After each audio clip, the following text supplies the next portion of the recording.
మరిన్ని వీడియోస్ కోసం సబ్స్క్రైబ్ చేసుకోండి. లేటెస్ట్ అప్డేట్స్ కోసం గంట ఐకాన్ను క్లిక్ చేయండి.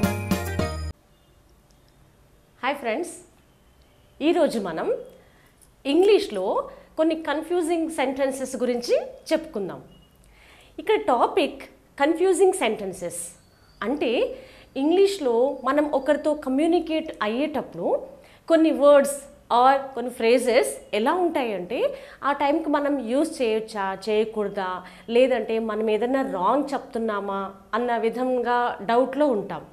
అయితే ఇంగ్లీష్లో ఉండే కొన్ని వర్డ్స్ కూడా అలాగే ఉంటాయి. ఏ సందర్భానుసారంగా మనం వాటిని యూజ్ చేయాలి అనే విధంగా మనల్ని కన్ఫ్యూజ్ చేస్తూ ఉంటాయి అవి. బట్ అవి కరెక్ట్గానే ఉంటాయి. అంటే మనం యూజ్ చేసేవి కూడా ఆ సందర్భానుసారంగా 100% కరెక్ట్. అయితే సేమ్ ఫ్రేజెస్కి 2 మీనింగ్స్ వచ్చే విధంగా మనం వాటిని యూజ్ చేసుకోవచ్చు. ఓకే, సో ఈరోజు మీకు కొన్ని నేను ఎగ్జాంపుల్స్తో మీకు ఎక్స్ప్లెయిన్ చేస్తాను. Okay, confusing sentences. A black and white dog. One dog partly black and partly white in color. See here, a black and white dog. మనం ఇక్కడ ఫస్ట్ ఏ యూజ్ చేసేటప్పటికి a black and white dog అన్నప్పుడు మనం ఒక్క dog గురించే మాట్లాడుతున్నాము అనుకుంటాం. ఇక్కడ ఏంటి, ఏ డాగ్ పార్ట్లీ బ్లాక్ అంటే వన్ డాగ్ ఒకటి బ్లాక్ కలర్లో ఉంది and partly white in colour అంటే బోత్ కలర్స్ ఆ డాగ్కి ఉన్నాయి అని చెప్పడం. Okay, the next, a black and white dog. 2 different dogs, one black and the other white. చూడండి, సేమ్ కదా, a black and white dog and a black and white dog same, but meanings మనం డిఫరెంట్గా చెప్పొచ్చు. 2 different dogs, one black and the other white.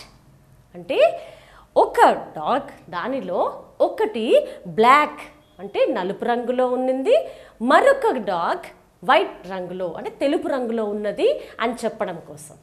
అంటే same phrases మనము ఆ సందర్భానుసారంగా మనము చెప్పచ్చు. To find easy. Next one, to find easy. Find out మనం కనిపెట్టడం అనేది ఎలా అనేది. To find easy.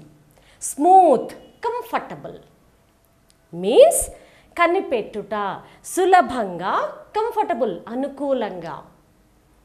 అంటే టు ఫైండ్ ఈజీ చాలా సులువుగా మనం చాలా తేలికగా మనం కనిపెట్టవచ్చు. Okay, and the same to find easily. See here, to find easy, here to find easily, very easily.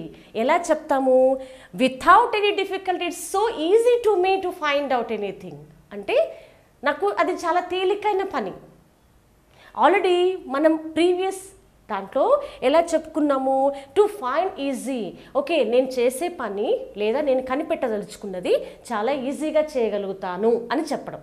ఇక్కడ ఏంటి, కంప్లీట్ కాన్ఫిడెంటల్గా మనం చెప్తాం. ఎలా, to find easily, it's very easy to find out అంటే ఎటువంటి కష్టం లేకుండా నేను దాన్ని ఆ విషయాన్ని లేదా ఆ వస్తువుని కనిపెట్టగలుగుతాను. ఓకే, మరికొన్ని sentences. I can do it alone. నేను ఒక్కడినే ఆ పని చేయగలను. Okay, without anybody's help means what. చూడండి, ఆ సెంటెన్స్ ఈజీగా చెప్పేస్తున్నాం. ఎలా, ఎవరి సహాయం లేకుండానే నేను ఒక్కడిని ఆ పని చేయగలను. I alone can do it. నేను ఒక్కడినైనా ఆ పని చేయగలను. చూడండి ఎంత కాన్ఫిడెన్స్గా మనం చెప్తున్నాము. I and nobody else can do it means నేను ఒక్కడిని కూడా ఆ పని చేయగలను. అంటే ఎంత పని అయినా కూడా నేను ఒక్కడినే చేయగలను. Little bit difference is there. ఎలా, ఈ 2 సెంటెన్సెస్కి ఇక్కడ ఏం చెప్తున్నారు, I can do it alone, నేను ఒక్కడైనా చేసేస్తాను.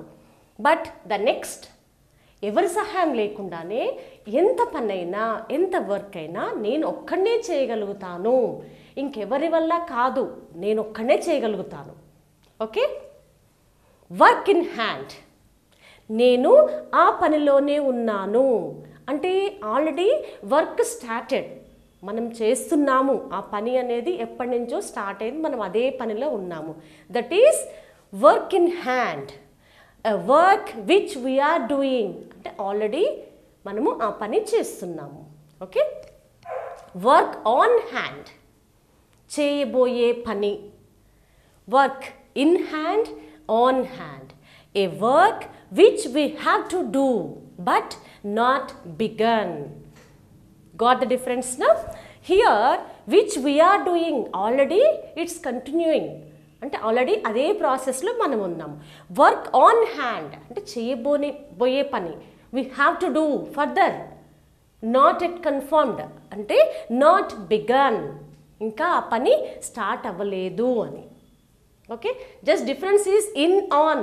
అదే మన కన్ఫ్యూజింగ్ సెంటెన్సెస్ అంటే ఇన్ ఆన్లోనే కదా, పెద్ద తేడా ఏముంది అనుకుంటాం కదా.